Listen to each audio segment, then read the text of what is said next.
Trash talking has been in the NBA for many years. In fact, trash talking has been around longer than the three-point line. Certain players gain an adrenaline rush over their opponents through their ability to talk trash. In today's video, I take a look at the 5 biggest trash talkers in NBA history. Just a heads up, this video is in no specific order, so please don't think that I favor one player's trash talking over the next. Also, thank you guys so much for all the support on this channel. I really appreciate it. So with that being said, let's begin. Welcome to NBA Insider.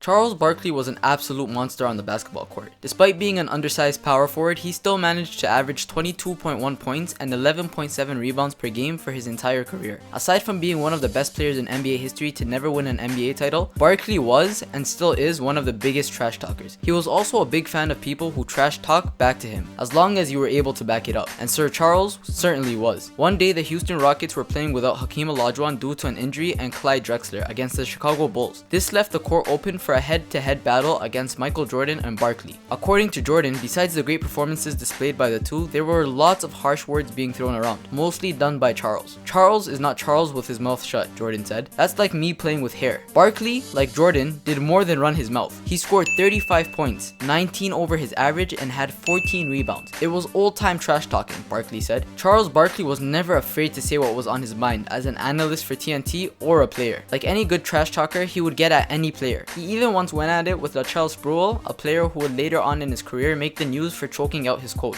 Barkley truly was ruthless and fearless as a trash talker, and that's why I feel like he earned a spot on this list.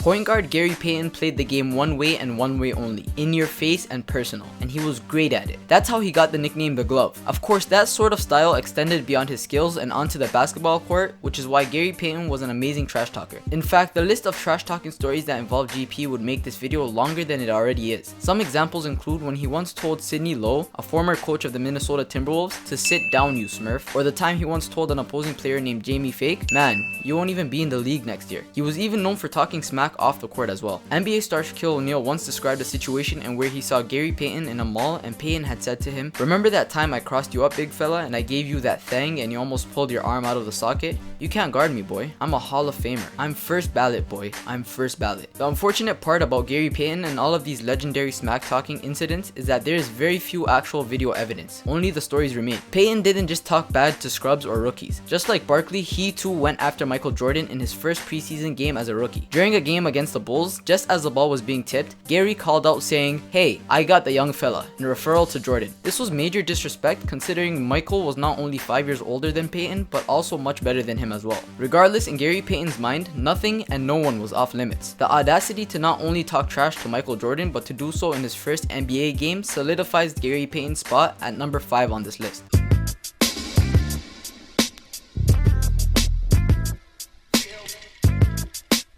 Reggie Miller could shoot the basketball from behind the three like it was nothing. In his entire 18-season NBA career, he made 2,563 pointers, the second most all-time behind Ray Allen. But the thing about this Hall of Famer was that he couldn't just simply make the shot and continue playing. He had to let you know about it. Whenever Miller hits a 3, he talks smack. He pulls up for a jumper, he talks smack. Dunks on your head, guess what? Talk smack. You get the point. He didn't just let his opponents know when he was on fire. He would let them know when they were on the court. Reggie Miller's trash talking abilities were one of the best by far.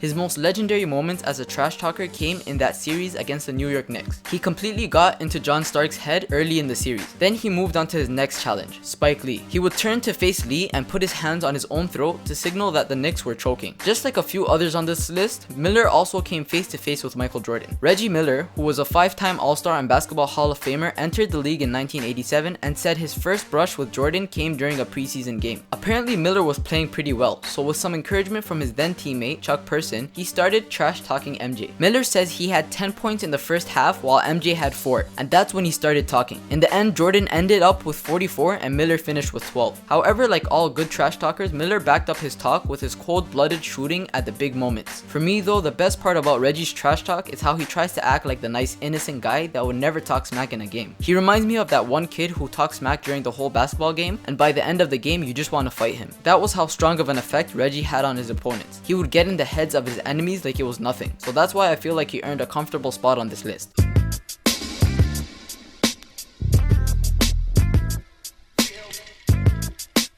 Aside from his undeniable talent, the best thing about Kevin Garnett is that he plays with passion. This guy is ferocious and intense and expects the same from his teammates. Crazy thing is that he's always been this way. Garnett plays the game of basketball with his heart, and sometimes that requires him to be vocal on the court. You know Kevin Garnett is a crazy trash talker when he talks to himself. OKC's Steve Adams once spoke about KG's trash talk game, saying, "It's like really weird. He's talking to himself, but he makes you feel bad because he mentions you in it. You're like, what the hell? This is crazy. I walk away so I don't hear it because then I don't know. I'll get real sad." That's some heavy stuff right there. But it's also what makes KG, well, KG. He obviously talks to opposing players and he even picks on the weaker ones as well. If you can't handle that sort of craziness, you got something else coming your way. There are just so many instances involving Kevin Garnett that I don't even know where to start. There's the time he taunted Jose Calderon while guarding the quick guard full court. Then there's his post block ritual. He even apparently called Charlie Villanueva a cancer patient, but then he clarified that he really called him a cancer to his team. Then there's the most recent incident of Garnett allegedly saying Carmelo Anthony's wife tastes like Honey Nut Cheerios. These incidents are just so strange and over the line that it just makes Garnett seem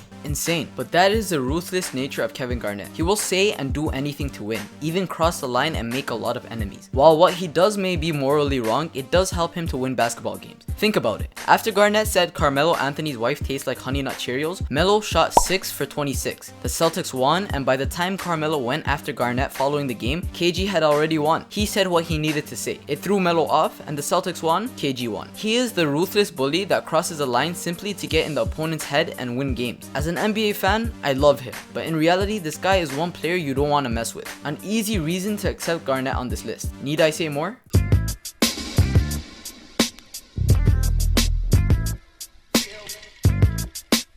Michael Jordan is known to many as the greatest basketball player of all time. He could do it all on the floor. Shoot, drive, dribble, defend, and he did it all so well. His airness was a winner and competitor and someone you didn't want to mess with. But sometimes players would decide to run their mouths at Jordan, and that's when he took his competitive nature to an entirely different level. In these moments, the beast was awoken and you knew you were in trouble. Jordan would show no mercy. His opponents should have known better. Take a look at this picture right here. Notice anything? This is a picture of Michael Jordan hitting a free throw with his eyes closed. Crazy? Yes. But what's even crazier is the events that led to the eyes closed free throw. On November 23rd, 1991, in a game against the Denver Nuggets, Michael Jordan had some fun with Dikembe Mutombo. As he was getting ready to shoot his free throw, Mutombo told him to shoot it with his eyes closed. Jordan yelled out, "Hey, Mutombo, this one's for you," as he made the free throw with his eyes closed. Afterwards, he simply smiled and told Mutombo, "Welcome to the NBA." Unbelievable. If you don't love that, you don't love NBA basketball or basketball in general. That is about as good as it gets. Anyhow, there are other great incidents in which Jordan would run his mouth, such as the time MJ told Nick Anderson what he was going to do, then still managed to beat Anderson with it. "I'm coming down, I'm going to dribble it between my legs, I'm going to pump fake, and then I'm going to shoot a jumper, and then I'm going to look at you." And that's exactly what he did. Or the time when the Bulls played the Cleveland Cavaliers in the 1993 playoffs and Jordan would repeatedly yell, "He can't guard me," after repeatedly scoring on Gerald Wilkins, aka the Jordan Stopper. The list of stories goes on and on. What's most important to know about Jordan is the fact that trash talk was simply part of the game with him. He did what he could to get in his opponent's head and it worked for him. The opposing player would try to go back at Jordan and would obviously not be able to match what Jordan was doing. Even some of the greats tried to poke at Jordan. Remember when I told you of Reggie Miller's trash talking with Jordan? Well, that didn't end well for Reggie, as he didn't realize he was dealing with a top-notch trash talker. Not only did Jordan drop 44 points and Miller finished with 12, but Jordan taught him a valuable lesson that day and finished Miller by telling him, "Be careful, you never talk to Black Jesus like that." Jordan's smack talk was on such a different level that it made legends look like rookies. Trash talk was just another weapon for Jordan, and as the best player ever, he backed it up almost every single time. Still, there remains only one player who, at least on this list, is better than Michael Jordan.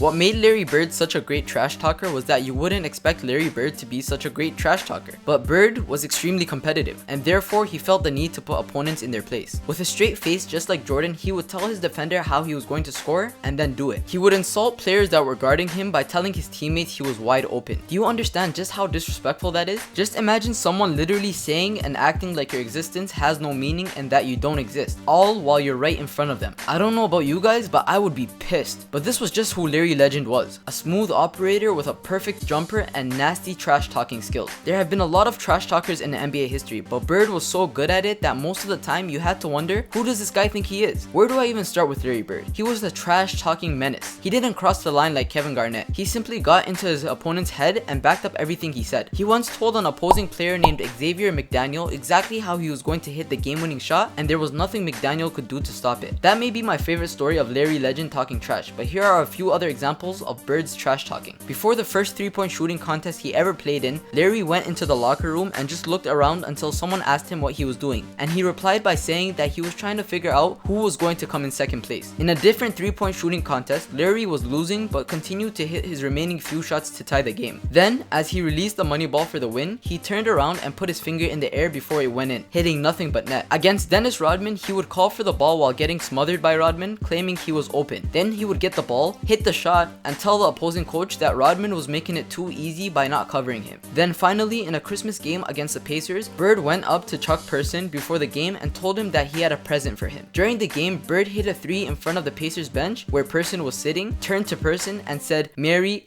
effing Christmas." The list for Bird literally goes on and on. With those stories and much more, there is no denying that Bird was in a class of his own for trash talking. He knew just what to say and exactly how to back it up.